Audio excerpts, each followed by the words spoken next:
Hello, everyone. This is a kind of a new format. This weekly show, has been recorded on the 22nd of December, 2020. We are finally getting to finish this year. Let's hope that next year will be better than that. I'm here with my good friend Dov, who, if you're following the Sourcing Challenge show, you would have seen Dov, I think, a couple of years ago when the episode there. Of course, I'm going to link it to that.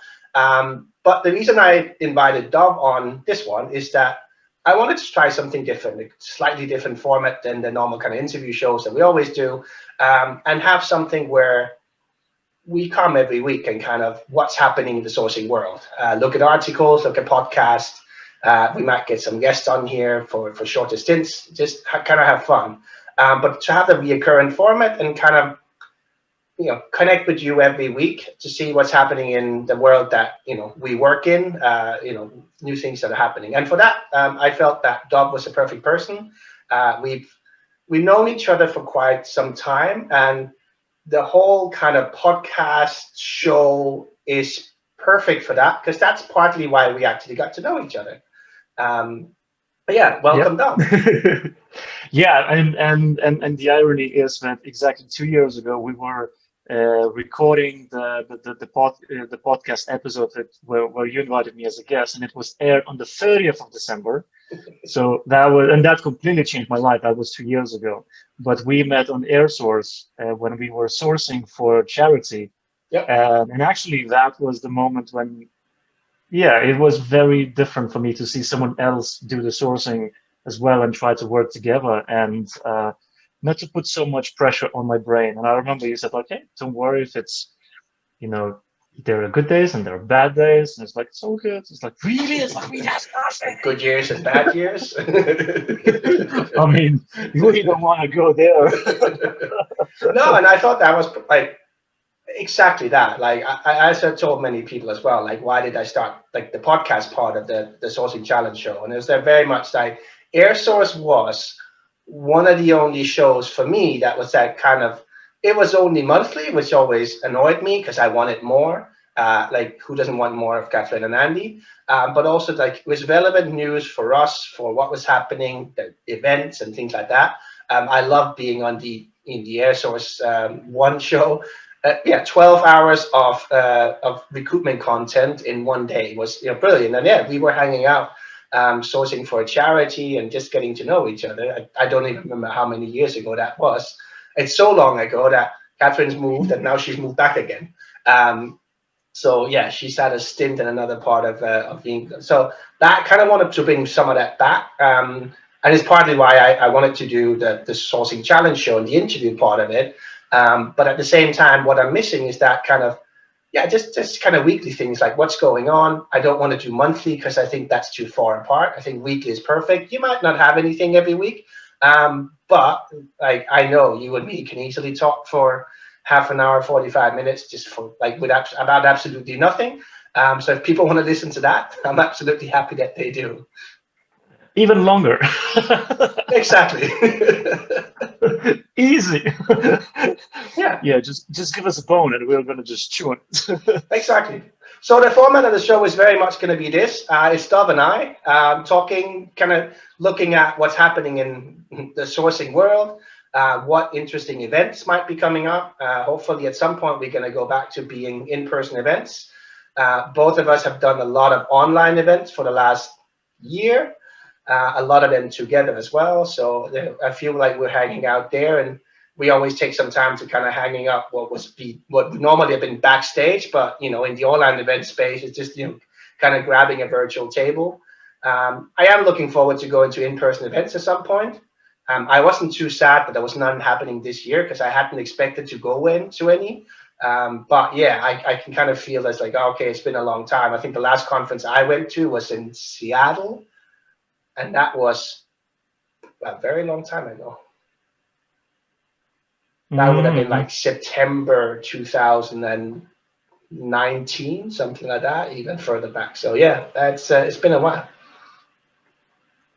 Yeah, and what you just said, I think that a lot of things have changed when everything shifted into the virtual world. And I remember when, for me, the very first virtual sourcing event was SoSuV. and say using Remo, and it looked as such a cool and different, vibrant experience.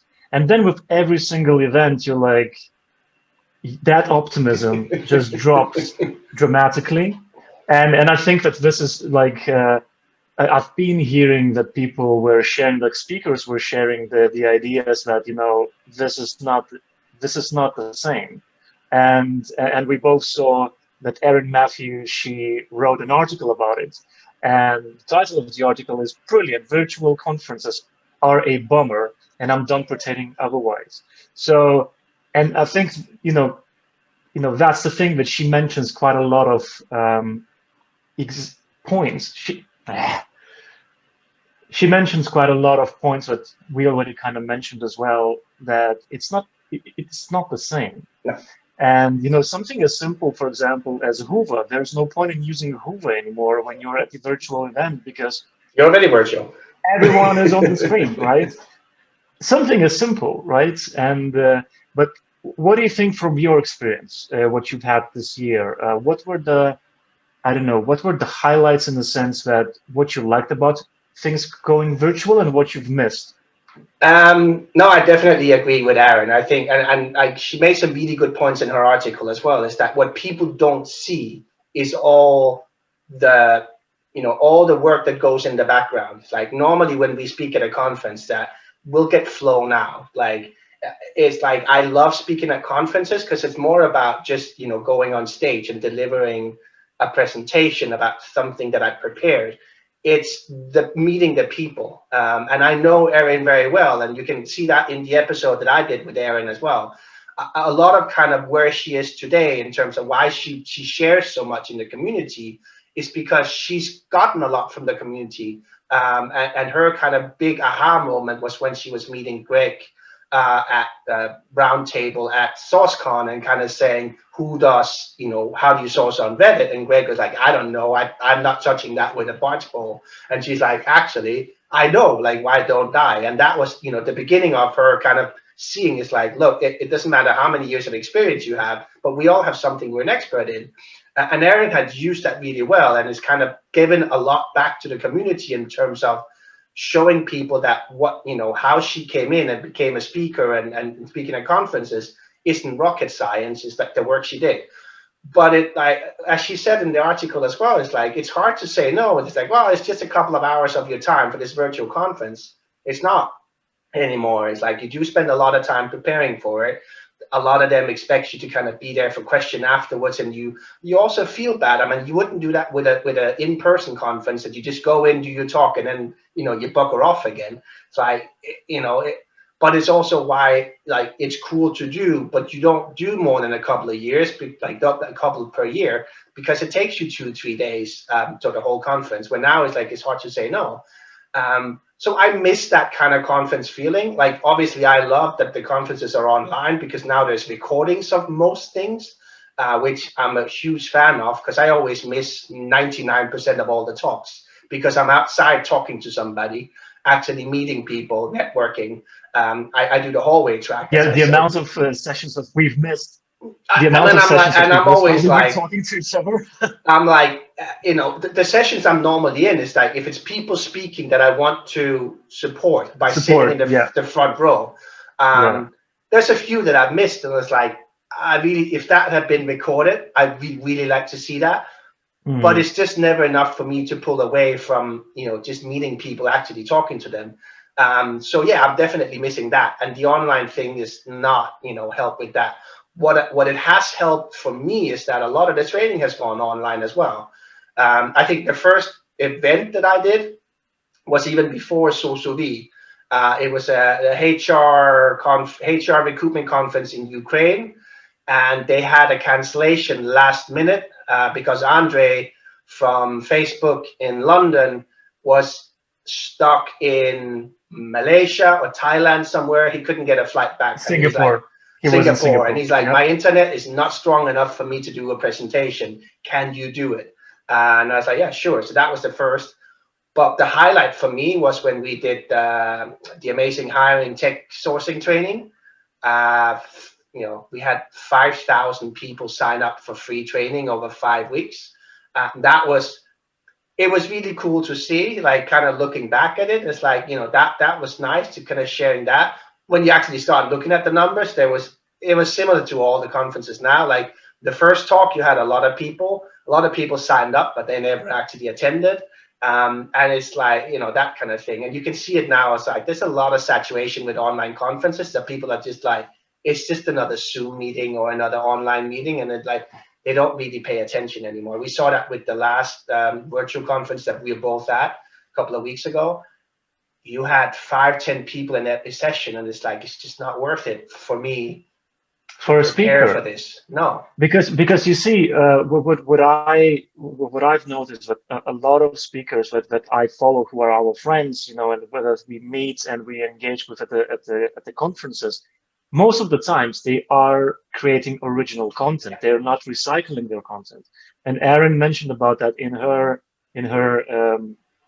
her post as well, that it is a lot of time to actually do the research, and what you mentioned as well, to come up with something creative. And then when you do, you actually want audience to resonate with that, because I think that maybe the downside of things going virtual and especially I don't believe in free events at all, because like how many free events you've registered and you didn't really attend, for example? No, I register because I know that I have to register to get the recordings.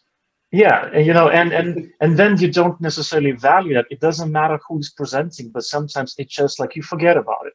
Now, the big difference is, for example, when we would be meeting in Amsterdam at SOSU, that these are for 4 days that you're there.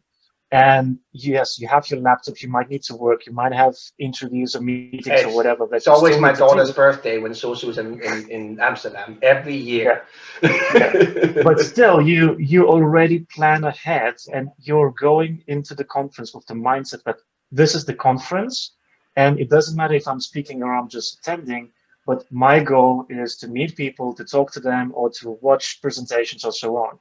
You're not bombarded with all of the noise just because you're in your living room and watching the sessions.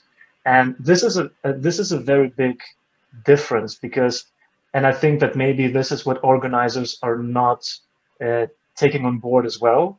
They do think that this is exactly the same, which is not. Like, the virtual conferences play by very different rules. Yeah. And and I learned the hard way when I just delivered my very first event, and it sounded more like air source when it was 11 hours of awesomeness that turned into 14 hours of awesomeness. And and it's just training in a sense. Yeah, you create value and you want to give as much value as you can in really short amount of time, but at the end of the day, I think because of the difference that we don't have a real interaction, so you're just staring into the screen the whole time. Yeah. You don't. You don't. All you do is just stare into the screen. Yes, you might be at the round table. You might be in the session, or you might be in the chat or whatever. But it's not as the same as when you do in a physical event, because you would have different things happening throughout the day. So you can then focus on one session and maybe chat to someone else. Here, the focus is always on the screen. And still, there are so many distractions on the same screen. And your phone is there.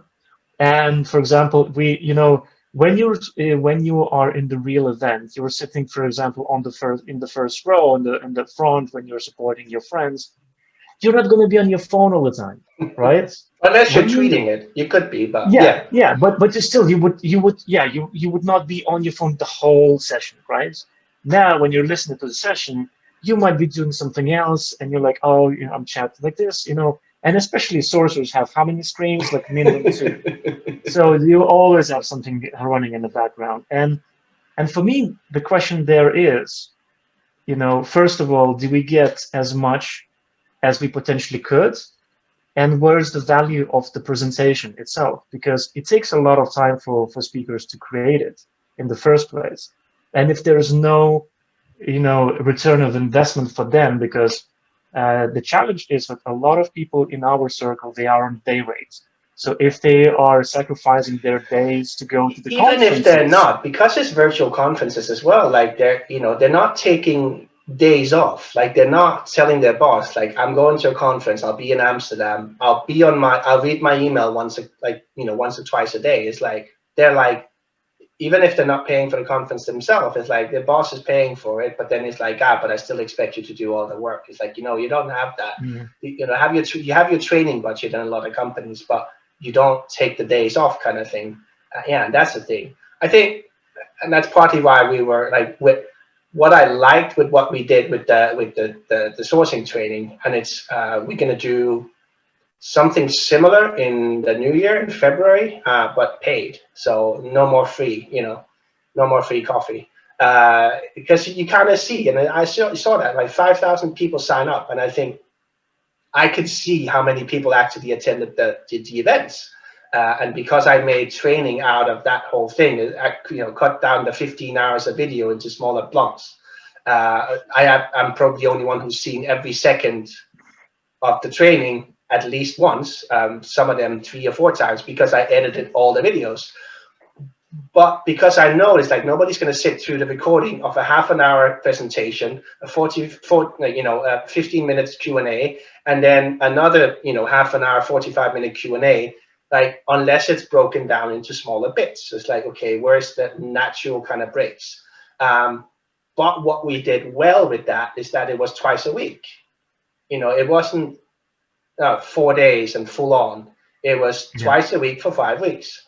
And what I'm working on in February is bringing training back, but actually paid training. So basic sourcing training and advanced sourcing training for the whole of February. So with something every day, including the weekends, that might be, things to prepare for or reflect on, but have training for like an hour and a half every day of that week.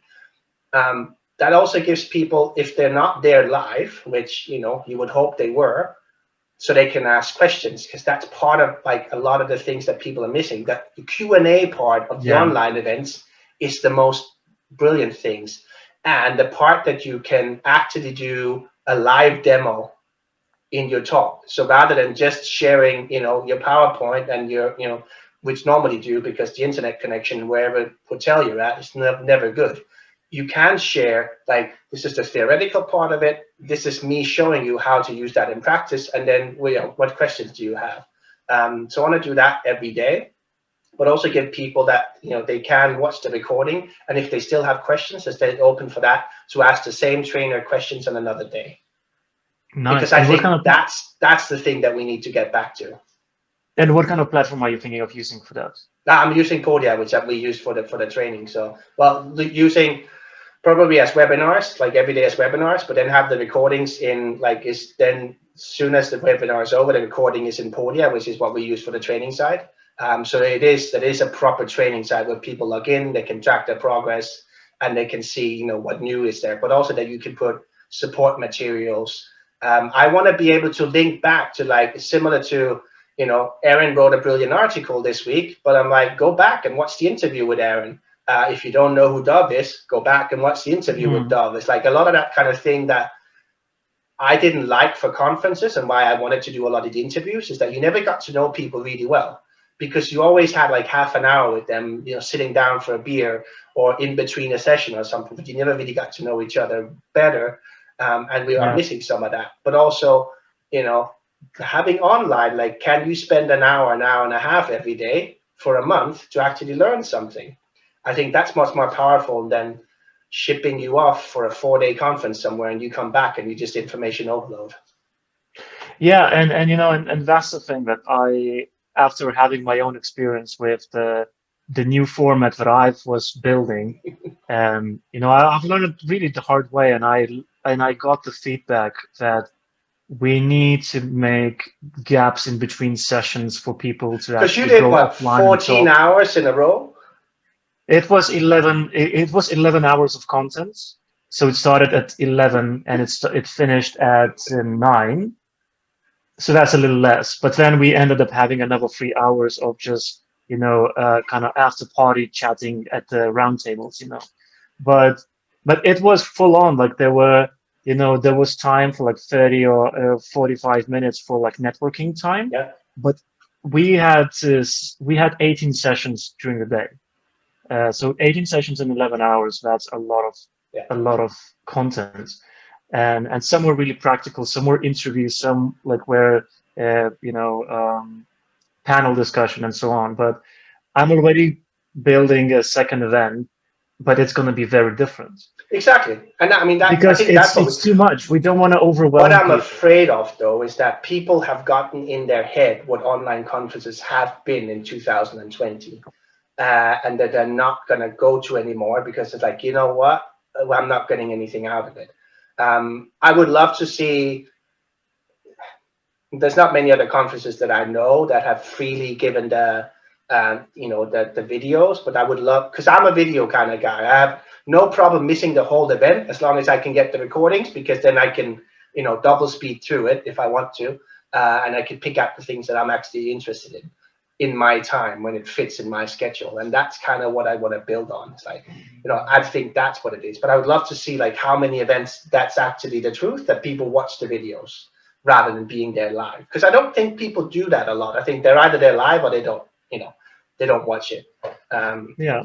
And I think people have just gotten enough with conferences like online, which is also part of like why this show is both audio and on YouTube. Like I never intended to do anything YouTube content, because I was an audio guy. Like I wasn't a video guy. And even if YouTube is playing in the background, it's the audio piece of it. And I think that's what's missing from a lot of conferences. It's like, I would rather listen to a whole conference audio, and then it's like, oh, that was interesting, I could actually go back to that. But none of the organizers are thinking about like, can we put out an audio track for the whole kind of conference? It's always videos that you have to click from one to the other. So I was like, things like that. I like that. Because and podcast now is more and more popular. It's the new radio, but it's the radio where you don't have to look for the stations necessarily. You can go anywhere in the world on a topic that you like, which is what I do. And then like once in a while, I purge my playlist and I start looking for new ones, because I'm bored with what I'm listening to. I have a few staples that I always listen to, but it's always like, okay, I haven't listened to this show for the last 3 months. What's the point? But I think if I could have that, it's like, look, there was a conference, I missed it, but the audio track is available. I would listen to that definitely. It's like, that's interesting. Let me look at that, see what she actually said. If I can get the slides, or maybe there is a video that I didn't want to go back and look at. But I think that would be something interesting for me, and it's definitely something I would look at. But we all kind of learn. And I mean, yeah, you work with audio people, so definitely. Yeah. I did. I was potentially thinking about it, but somehow that idea just died along the way, and I completely forgot. And I think I will need to revisit it. So yeah. So and I okay. think So one other thing as well, like what Aaron didn't mention, but I want to go back. I think Katrina Kitten wrote an article 2 years ago, a year ago, where they were talking about what you don't see. Well, they were basically saying, I'm not speaking anymore unless you pay me. And that blew up on Twitter and, all their, because like, if anybody doesn't know the secret, when we speak at conferences, we don't get paid to speak at these conferences. If we're lucky, we get paid to go to those conferences, like actually the trip. We get the hotel for the most part, and that's not every conference. But for a lot of the time, it's like we get to go to the conference without paying for it, which for an independent sourcer like me, like Dove, especially the us who's been freelance for a long time, we don't have that kind of budget to just like, I want to go to 2-3 conferences a year. Like they cost money. So speaking is a way for us to go there. If we're lucky, the trip is paid for, the hotel is paid for. Like there's a really good community around that, but we're not making money. And she was saying, it's like, look, you're not what you don't, by me agreeing to pay to speak, you need to understand what I'm missing. It's like the lost cost of I can't work for those days that the conference is on. And that's whether it's online or, in person. And I think that's another thing that I would love to get up again, especially now where it's like, this is all online. You're selling the conference, you're selling the recordings. you're not even flying us out anymore. It's like, as speakers, we get absolutely nothing. Yeah, we can plug whatever kind of things that we're doing, but for the most part, like, there's no, there's no profit sharing at all. So that's another thing that I would love to get up again. But I know it's not going to happen, because there's always going to be people out there that are so happy just to be able to talk, that the organizers don't have to pay us at all. Yeah. But I guess it's also, um, I was thinking about this, right? And well, for me, Sourcing Summit it's like my family, right? Because that's Exactly. how everything is for me. And even though I've been to other conferences, this is still for me. If I need to pick one conference that I would go and I would prioritize, that's the conference, because I Yeah. know that most of my friends will be there, and you have the very, like, the essence of the whole event is about building the community. Of course, if someone is coming for the first time, it will take time for you to actually understand that and get into the Yeah, you normally have to community. go to a couple of them to really understand Yeah, that. yeah. Because it's, first of all, it's how you network and how you connect. That's another long story. But what I want to say is that, um, and I know quite a few of people in our kind of world who are absolutely okay with that. When it comes to other conferences, when they don't have that much of focus on the speaker or on actually helping, you, and even having fun during the event, because there are a lot of things in the back end, background, or how backstage, let's say, that are happening, that organizers are arranging to make it more fun for the Yeah. speakers. So we understand that there's a lot of cost involved. Now, another challenge I see, that when it comes to the one of the biggest differences is when the cost, right? So the cost of the actual event and the virtual event is very different, both how much we should be paying for it as a ticket and how much it actually costs to make it. Yeah. So of course the cost, if you're planning things wisely, you can reduce the cost like crazy. Yeah, you don't have to do a big hotel and get catering and things like that. So definitely, yeah, you have a very different cost structure. Yeah. So I think that there are a lot of, so there would, in my eyes, I would see it as very different options, right? If you have a conference that really cares about you, that's different to where you just, hey, we want you to talk, and that's it, and you know nothing about them, right? Hmm. So, No, absolutely. That's going to be and interesting. I'll see. I mean, I was listening to a podcast today, not from our industry, but just somebody saying, like, I think they're in the events industry as well. And they were saying, I think events is going to come back relatively quickly next year, once the virus kind of gets, like, the vaccine gets out and things like that, but at a very different level. Like, it's going to, in-person conferences is going to be very different. And I'm like, I'm sad, because I like being at 900 people recruitment conferences in the US, but at the same time, it's like, yeah, that's not going to happen for a while, because it's like, and even Soso in Amsterdam is like, that's 500-600 people as well. It's like, there's no way we can all come to Merwijk and kind of hang out, because it's like social distancing and things like that. So we'll kind of see. But at the same time, like, I wouldn't mind having smaller events again. Like, those ones where I know we talked about this before as well. It's meetups.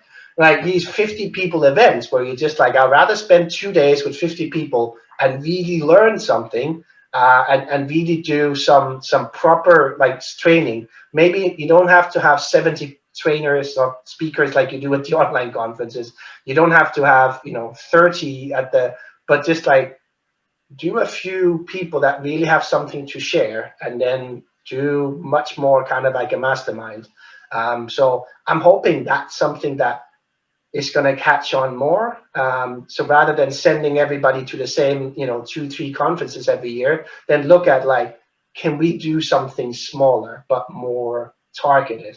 That's also going to help us not dilute the sourcing conferences into talking about everything under the recruitment sun, just to attract as many people as possible. Um, And hopefully we're gonna also not have to listen to the same talks every bloody conference because nobody comes up with anything new. What really frustrated me in the last few conferences that I went is when organizers are trying to please all time zones. Don't do that. Like, this is a suicide. It really pisses off people who are in, like, if the event is running in your time zone, or, I'll never forget when it was TA Day, which was a really cool concept as well. I think it was 12 hours of madness, in a positive way. And I was one of the first people to start the day. And then, um, it was obvious that it was targeted for more American markets. Yeah. I mean, I was talking at 9 a.m. in the morning, UK time. So I'm sorry, but you guys. Nobody in the U. Very few people in the US are up at that time. So I mean, so I was lucky enough that I had, like, I think you were listening like that. I was some other, few friends were there. But then, the next speakers that were talking, I was like, I couldn't believe it. There were like 3 or 4 people online listening, and this is. First of all, this is a waste of time because you will never go back and rewatch the videos of 12 hours of content. I mean, Only I don't people like me, but yeah. are. I mean, those I don't even. I know that I should have access to those videos, but it was really complicated to get it. And then you're like, no. So it's now with online world, you can create smaller events targeting smaller communities, what you said, and focus on them. And rather than, oh, we're gonna do these 3 days, and then one day is gonna start at 4 p.m. UK time, and then the other day is gonna start 9 a.m. UK time, that everyone would be happy. People are not going to be happy about No, it. no, and I agree. It's about giving people a time that there's always going to be those people who will show up no matter what time it is. I think Vanessa in South Africa is a good example of that. She's as long as I've known her, and I've mainly known her online until last year. She's always been at every event, no matter what time zone it was. She somehow makes that work. I met her in person, and she is so much fun to be with in person as well. She's inspiration. But that's not everybody. There's a few of us that will show up no matter whether it's 7 in the morning or 1 o'clock in the morning because it's San Francisco, whatever it is. But you need to have I think that's 1% of us, but the 99% of us, they'll show up if they can.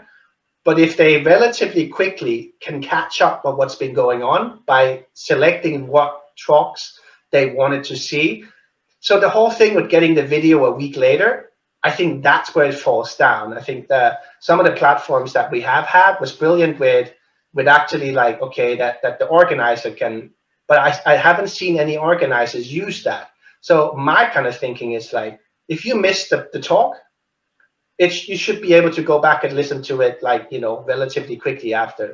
Crowdcast was brilliant with that, where it's oh, I missed that talk. If that was I was doing that when I was okay, I missed a couple of talks, but now we have a break. I'll go back and and watch the recording on one of the old ones, kind of thing. And I think that's the kind of thing, because it's people will still try to do it in those days, but just on their own schedule. And then if you have things where you need to have seen one to understand the other, then you definitely need to have that kind of thing. Give people access to it so they can catch up. Otherwise, they're yeah, I missed it, so I'm just not gonna watch it. Yeah. Cool. Well, we can talk conferences all day. It's not necessarily what we wanted to do, but yeah, this was just to give you a kind of taste for what Dov and I are going to be talking about every week. We might do like today and just dive deep into one topic because of something that somebody wrote. If you haven't already, go to Recruiting Daily and watch Erin's article there. Also, if you don't know Erin very well, then go in and watch my interview with her from last year. Dov and I are going to be back, and yeah, we either going to go in depth with one topic or just shoot the shit for half an hour talking about things that's going on. If we find cool YouTube channels, podcasts, if cool events are coming up that we've heard of, or we've just been to cool events, then we'll talk about it here. If you have any ideas, feel free to contact us as well. You are all sources, so you should be able to find us. But definitely, Dov, what are you working on other than this that you want people to know about as well? So basically, I made this really big announcement in the middle of the year where I said, I'm leaving sourcing and I'm transitioning into career coaching. Yeah. So that happened, but now I actually want to take my passion for helping people, because I just want to help people in general, whether those are musicians or anyone else, or help them with career or anything. So right now I'm working on taking the power of indie concept, which I created recently, uh, helping uniting independent musicians under one virtual roof. And we're going to be doing some events, virtual events, and workshops, and hopefully even that's going to turn into coaching. And as well, I'm running an independent music blog, Indie Top 39. So it's all about independent music.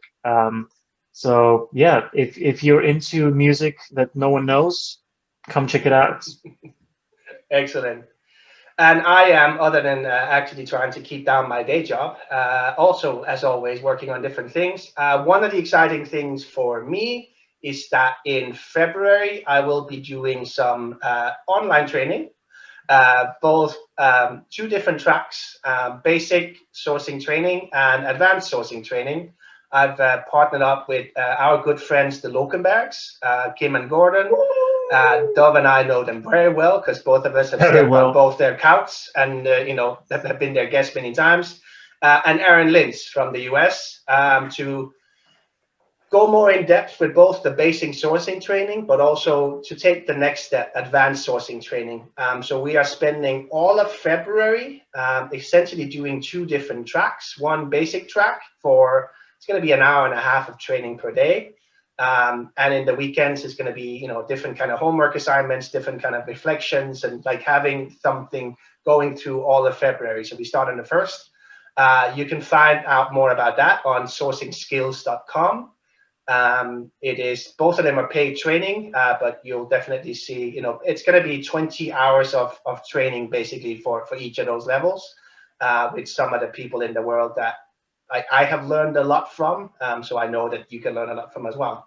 And on the back of that, I'm still working on different training things as well, online, because even when we do come back to do real world and face-to-face things, I think a lot of it is going to be online. So I'm continuing working on that. But other than that, we will be back next week with more shenanigans from Dov and I. And yeah, let us know if you like this format or if you have any ideas. And we'll see you then. See you next week.